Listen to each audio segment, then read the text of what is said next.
আজকে রান্না বইছি কি রান্তা আছি কইতারবেন নি। এই তো রান্না বইছি জাটকা মাছ, মানে ছোট ইলিশ। আমরা ছোট ইলিশ কই কেন। আর লগে দিছি দুগা চিংড়ি মাছ। রে তাড়াতাড়ি রান্না হওয়া তাড়াতাড়ি। আল্লো লড়ি যাইতেছে, আল্লো আয়া সামলাইতে পারতেছি না। আর এরম খিদা ধরছে কি যে কইমো।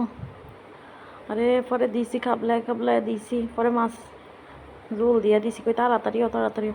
আলো হরি যাইতেছে আর হাঁটতেছে না সামলাইতো। হরিস না লোল হরিস না কই আর হরিস না লোল হয়ে গেছে তো খাইম অনেক বইমু অনেক খাইতে বইম আটটু জোল হোক তো আর গেছে হরি গেছে লোল আর ভাই লোল আয় হইতো দেই নো এত ধরিয়া লাইছি। লোল হরি গেলে তার খিদাও চলি যাইবা। তো আসসালামু আলাইকুম, ভালো থাকবেন সবাই, লাইক কমেন্ট শেয়ার।